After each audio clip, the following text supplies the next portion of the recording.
There we go. All right. Good afternoon, everyone. Thank you for joining us for another session of our Career Speaker Series. I'm happy to have two representatives here with us today from GM, Bernie Krasicki and Jodi West, and I will go ahead and let them introduce themselves. Jodi, do you want to go ahead and start and tell us a little bit about your role at GM? Absolutely, yes. Thanks for having us on today. My name is Jodi West. I am actually the site labor relations and human resources director here at the Lockport site for General Motors. So in my position, I have responsibility for, as my title states, all human resources and people hiring, management of labor and the hourly or the UAW represented people, as well as the salaried people. And also under my umbrella is the safety team and the security team here at Lockport. Excellent, thank you. And Bernie. Hi, I'm Bernie Krasicki. I'm the IT manager for the Lockport, Rochester, and Tonawanda facilities. The IT manager role is we support all the IT equipment, PCs, cell phones, printers, servers, network equipment throughout the complex. It's quite a big job, very complex at times, but very challenging and very rewarding at times. We do have interact with quite a few folks throughout the complex, whether it's a salary person or an hourly person. But we do get a lot of great support from our business partners, as we refer to them. And, you know, I'm just really glad to have the opportunity to speak to everyone. Thank you. Thanks for joining us. I appreciate it. I appreciate your time today. So really, you know, again, our audience today are middle school and high school students that will be listening to this, and a lot of them are obviously thinking about their futures and courses they might be able to take in middle school and high school and beyond into college, you know, or in entering the workforce, you know, beyond high school. But starting at the very beginning, what were you interested when you were in middle school and high school? Did you think you'd end up in this type of field? I'm going to be honest with you. I didn't think it would be as computer oriented as it was. I'd always, when I was going to school, I did very well in math and science. Those were my big courses. I will admit, I did struggle with English, and whether I took a foreign language or not, that was a big struggle for me. But you know, when I was a kid, there really wasn't a computer yet. You know, we as I, you know, got older, you know, Apple came along, and we started getting these computers that very standalone, very I would say not as complex as what we have today in our environment. A lot of our cell phones can do a lot more than what my first computer could do from a, you know, from a technical standpoint. It's amazing how far we have come since I was going to school. And I will say this one funny thing. And when I was 12 years old, I had a choice of taking home ec or a typing class, and I remember my father telling me that I would never ever learn how to or need to know how to type, and it is definitely hard for me. I'm one of those people that use the two index fingers to key in information, so I'm not very proficient at that. Although if you saw me type, you would kind of laugh, but I do get around pretty good. That's funny, and sounds like things naturally evolved from there. You know, oh, go ahead. Yeah. Oh, yeah. Yeah. It is quite amazing. When I started work at General Motors back in 1992, and I think at the time at the Tonawanda Engine Complex we had 4 PCs. That was it.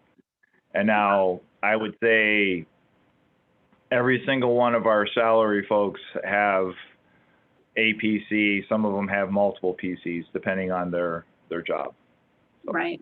I can imagine. So doing some quick math there, it sounds like it's been about almost 30 years that you've been with the company. Very close to 30 years. Yes. Yeah. Wow. And I think that's something that I've heard from our previous conversation with another GM employee. It sounds like there are some long tenured employees at GM. Is that, is there on-the-site training to help employees go through the different ranks? Is that something you experienced? Well, I'm going to say with General Motors, it's a little bit of both, but there's a lot of opportunities in General Motors to do different things. From an IT perspective, we do have site support that at the 3 facilities that I support, but there's other plants that there are site support that help out with computers and cell phones and printers and so forth. But we also have these innovation centers in Atlanta, Austin, Warren, and Phoenix. And those centers, that's where they do a lot of the magic behind connecting a cell phone to a car, I think it's called the Apple Play or the Android app that goes into your car. And it's also where a lot of the innovation for self-driving vehicles, I drive a vehicle now that'll tell you that if I drifted off in a lane, I get a little jolt. A lot of that stuff comes from our innovation centers. Also, from an IT perspective, it's very advantageous for General Motors from a cost perspective to be very much the same, where we don't want to have a lot of local unique applications. So we have our innovation centers that we rely on that say, hey, if a site's trying to do something, we have something like this. And it could be various things where we're trying to track a product and they're trying to, like with using a scanner to scan a barcode and send that information to a server. We might have an application that would fit that tracking purposes that's commonly used throughout the other facilities. So, there are a lot of opportunities with General Motors. There is some training and we do have a lot of believe it or not, we have a lot of online training that a person can take also. But I think you get more from experience, and that no pun there, but that's been my experience also. I learned a lot on the job when I was doing a project, and so it's one thing to apply what you have learned when you're doing a project. And sometimes you also learn as you're doing that project too. Right. So. Can do a general plug for GM. Bernie's exactly right. We do have a lot of training opportunities, and we have a great benefit package that allows for continuously learning. And whether you're an hourly employee that gets some monies towards education, or you're a salaried employee, that we have a program, both the tuition reimbursement so that you can continue going to college and learn different things, or we also have a technical education program that if you have an undergrad degree in a technical field, we will continue to pay for your master's degree or your PhD as you go forward. Additionally, very similar to Bernie, speaking from my own experience, I did not start out in HR and LR. I actually went to college for engineering. I started out in engineering in GM, and through the opportunities, GM's a global company, so there's a lot of opportunities in a lot of different sites across the globe. you can really change your career path. So say I wanted to go into IT, I can train to do that all within GM and stay within GM and change my career path. So for example, just taking my own career path, I started out in engineering. I then moved over to finance for a little bit. Then I went back into engineering in a different field and space of that. And then I went into HR and LR. So we do have really robust training programs, and we will continue to do more online on your own time, but there's also training right in the sites as well, hands-on training. That's great. And you kind of mentioned this a bit again. What would be the minimum, maybe Jodi, you can expand on this, the minimum level of education that someone would need to get a first job at GM? You hire the minimum level is a GED or high school diploma. That's our minimum level. And then really it's a little bit more than what do you want to do? And we'll help you get to where you want to do. You need to be a little self-motivated, but we're here to help and provide programs and even, you know, monetary assistance to that as well. Right. That's great. That's great to know. And I know, you know, obviously on the IT side of things, Bernie's job is probably very heavy on the technical skills. What would some of the soft skills be, though, that would be needed to be a successful employee of GM? Well, I'm going to say some of the soft skills, you really need to be able to communicate to other individuals, whether it's through email or verbal communication. I mean,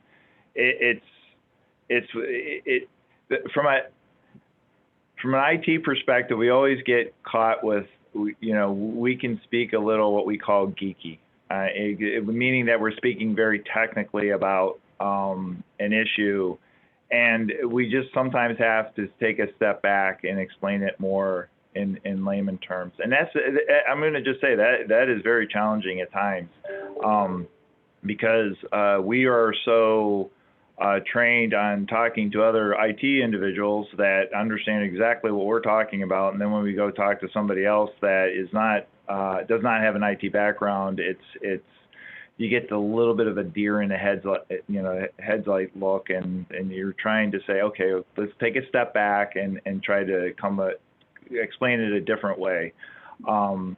So that's very challenging. And then, you know, from like I said, you really do need to have those communication skills as you're explaining something from, you know, from an email perspective, or there are other times when we're writing up documentation, training documentation, so people can understand the steps that you need to perform, whether or not it's some kind of IT related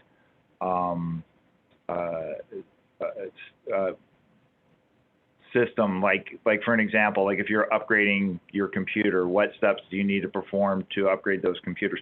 Because a lot of times we can do what we have the end user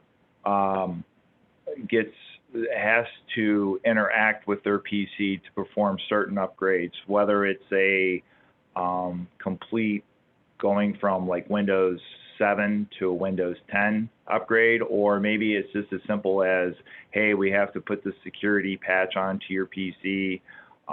So there's some interaction that goes with that, and there's also some instructions that have to go with that too, so that we have to understand what the end user is going to see and make sure that they understand that if there is an issue, what they can do to reach out and get help for that particular issue, so they can proceed on. So those are all very challenging things. I don't know if I said that well, but anyways, it's very very challenging at times to get that across. Yep. That's actually a great question, because GM actually trains now in what we would, you said soft skills, we would call them interpersonal skills. Sure. Because almost in every job that you have, whether it's my job or Bernie's job, there are some things that we found will further you along, not only in your career, but in your personal life. Active listening, like Bernie just said, communicating, those are huge ones. Building relationships, that's another one, because no matter what job you're doing, you're going to interact with people. People are our business.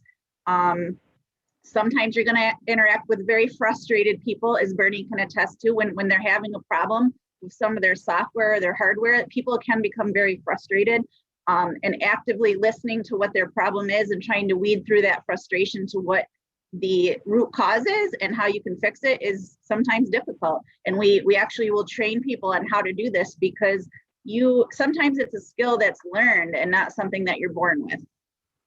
Right. I would agree with that. And those are all great points. And I think too, one of the things that we've heard loud and clear from some of our other speakers through this series is problem solving, the ability to be a critical thinker and a problem solver day to day, hour to hour. I mean, we are all sitting here under different, situations. I'm still working remotely. We've had, tech issues and tech things that we've had to rely on so much this year. It's helpful to know that you'd have a Bernie to go to and, to fix those problems and that. So I would imagine much of that, of Bernie's job too, probably I would assume in the day-to-day is problem solving. Would you agree with that? Oh yeah. I was going to say, and it's very difficult to say, this is what I'm going to do tomorrow. It never lines up. It's usually problem driven. There's an issue that where someone has an issue, or there is an issue with the system that we have to resolve. And you're absolutely correct. It's obviously with the whole COVID-19, there was a big paradigm shift from having everybody at work. And there was a period of time where we had to have everybody work from home. And that logistically, that was very challenging for local IT resources, as well as our help centers. We had to ensure that everyone was able to access their systems. From a General Motors perspective, a little side story on that, you have to envision that we have our OnStar system, and those individuals had to go from working in a building where they had everything at their fingertips to taking that equipment home, using their home network to be able to interact with people when they press the OnStar button for assistance. So, unfortunately at the time, there was probably not as many people driving a vehicle, but it was a very big concern from a General Motors perspective when we were able to pull it off without a hitch. So you're right. It's problem solving, troubleshooting are big skills that you need from for an IT perspective. Right, and it really is interesting when you think of the ripple effect of situational things happening around us, such as COVID and having to shut down and things like that, how that affects everyone's job, but specifically, the IT side of the house and what that means for someone like you in your position, Bernie. One of the things too that we get a lot of questions around is, what field of, did you go to college? What was your major? How did that look in the pathway to get to kind of where you are? Were there certifications that you had to attain, or was it something that you entered right out of high school? So when I was in high school, I was on the fence. So give you a little personal background. My dad was an engineer, chemical engineer. And I really liked chemistry a lot when I was in high school. Then I started taking some physics classes, and my uncle was an electrical engineer, and I started thinking that, at the time that's what I kind of wanted to do, but I really wasn't sure until I got to college. The one thing I will have to say in college is, from an engineering standpoint, the first 2 years are pretty much the same for all engineers, or at least when I was going to college, it was pretty much the same, whatever field you wanted to go into. So I had some time to decide. And then from a personal perspective, I'm going to say this. It took me 8 years to get my bachelor's degree. I've also, during that time frame, became a father of 3 daughters, and so from a personal perspective, it was more difficult to be in school when you're a parent than it is when you're single. But reflecting back, I mean, it was the whole process. I just, this is what I wanted to do. It was something that, from a career perspective, this is what was going to make me happy. And then when I got my job working at the Tonawanda engine plant, to be honest with you, I was more from a hardware standpoint, because that's the way things were back then. Like when I say hardware, like I would have thought more along the lines of what a person that would be repairing a machine versus a person that's programming a machine. And it just kind of shifted into a software role. And I think one of the things that I understood is that a lot of the skill sets that I had in college were very much applicable to the IT role. And there was a lot of stuff that was the same in the sense that how you design something, whether it was through software or whether you were going to use a computer chip to do the same type of functionality. There was a lot of similarities between the two. So that made my transition into the role much easier. From a certification standpoint, I do have 2 certifications now. Back in 2000, I went and I got a Cisco Network Associates certification, and then I kind of challenged myself. I think it was back in 2008 to get the professional, and I've maintained both. Even as a manager, I go and I take the exam every 3 years to recertify both certifications. It's the reason I went and got the network certifications at the time. It was a requirement for a role to support network. So when I started at General Motors, I was working more with applications and software, and maybe some of the equipment like scanners to obtain that information, or printers that would print that information if that was the end result. And then I transitioned over into a network role, and from an application perspective, going into a network role, it was very helpful in the sense now I kind of understood, well, this is how the information got from point B or from point A to point B or whatever. It brought everything together. So the certifications were kind of a requirement for that role, and I just continued on, and I pretty much had that role until about 2013, and that's when I became an IT manager. And it was for the Tonawanda Engine Complex, and I've recently have added the 2 other, Rochester and Lockport. So I'm not saying that you have to be completely technical to be a manager or an IT manager, but there are certain situations where it's very, very helpful in understanding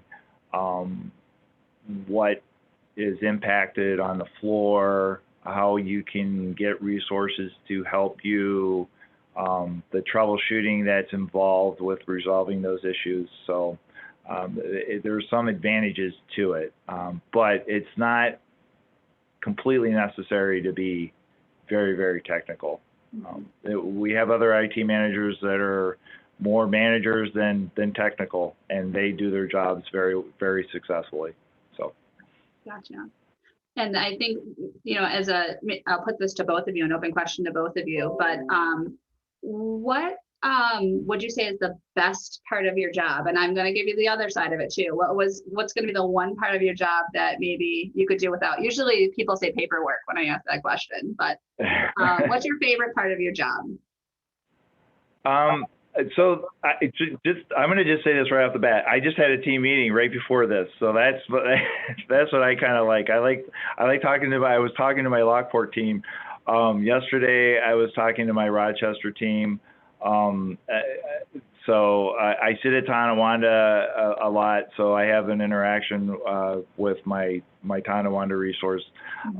But it's kind of the nice part about some of the team meetings that you have. There's a lot of collaboration, so you're working together to resolve an issue. So I really like that aspect of it. The other is, you know, I don't want to say this in the wrong way, but when there is an issue and they happen, there's just nothing you can do. Something breaks along the way. I think it's working together to try to get if it's a system that goes down, or if it's the network that goes down, or someone's PC is broken, the challenge of trying to get that end user back up and running, or fixing that switch, or fixing that system. You might not be the person that is the reason why that system is back up and running, but you're working together to get everything back up. And there's a lot of collaboration, and I like that part of the job. Right. That's a great question. There's a lot of things I love about my job. Let me start by saying that I'm happy to come into work every day, and there's always opportunities. So I would say the best part about my job is when we see the satisfaction of all the problem-solving efforts and the I guess collaboration between all types between engineers and IT and manufacturing and quality, and all our systems coming together, and we win some new business and we're able to hire people into the plant, because then we can see it helps the community too. So all our hard work really does pay off. So I think that's probably the most gratifying part of my job. The most difficult part is GM is a really large company, very large, as we talked earlier. It's a global company. And sometimes we want to move faster than we're able to move, because as Bernie mentioned, we need to make sure we're using standard processes across the corporation. So I may want to do something and think it's great for Lockport, but I have to check with the corporation and make sure we're doing the right thing for all the sites and not just Lockport. And that can kind of sometimes feel frustrating, but it also spurs us on to always look for continuous improvements and try to make things better and try to streamline things. Right. That's a great point. Definitely something to consider when you look at working for a small company versus a large, corporate global entity such as GM. Definitely something for our students as they're thinking about their different career pathways, to think about. So I appreciate both of your answers there. And just kind of one final question to think about and offer to our students that are listening, that are again in middle school and high school. So, considering some, big future decisions. Is there anything that you can recommend to students that they think about joining or participating in, or courses that they can take that would help them should they want to work at GM in the future, kind of considering their future pathway? I'll take it first, Bernie, if you don't mind. I think one of the things that we look for in students as we're hiring them are just some extracurricular activities that they can get involved in that they enjoy. It doesn't really matter which one it is. For instance, if you're really interested in going into a technology field, if you join a robotics club, we're always interested to see that. It could be something like the Girl Scouts or Boy Scouts. If you are, what that shows us is you're able to work with other people, you're able to be organized, you're able to complete projects. It's things like that we look for. That always helps when you are trying to set yourself apart from some other kids maybe. And the other thing I would offer is both Bernie and I, we have different sites here in New York. If anybody's interested in coming to GM, even now during the pandemic, we have some pretty robust safety protocols in place, but we're still accepting students to come in and do tours and do walkthroughs with our engineers, or they may just want to see, or with our IT people, they may just want to see what it's all about. So, you know, if they would like to do that, that's an opportunity for them too. Great. Thank you, Jodi. That was going to be my next question, actually. So I appreciate that. Very good. Bernie, anything that you want to chime in there? Yeah, so I mean, I guess what I'm going to say is I agree with pretty much everything that Jodi said. I mean, extra curricular activities is always good, and as far as volunteering or like obviously from an IT perspective, the robotics, we really kind of get into that a little bit ourselves. There was an individual at my site that volunteers to assist with that, and it always shows us some videos that we always get a real big kick out of. So, but you know, the other aspect is too is you know, it doesn't always have to be technical.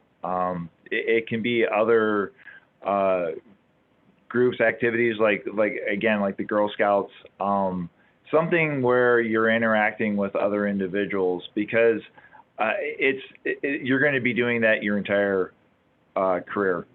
You know, no matter where you work, if you work at General Motors or for another company, you're always going to be interacting with other individuals. So you kind of need to do that throughout your life. So if you can volunteer for another group, that would be very advantageous. From a curricular standpoint, from an IT perspective, I'm going to say, you know, math and science really have, you know, they're big. That's what we look for. You know, I think that's where a lot of colleges would look for if you were going into an engineering field. But, you know, the other courses like English and, you know, a foreign language, or, you know, even some other courses, it can be advantageous to your career to take those, and it will help you. And again, it doesn't necessarily mean that you know, you just need to be, I would say, more of a well-rounded student with maybe more of a focus in the science and math. Great answers. I appreciate that. Yep. And with that, that's my final question for you both.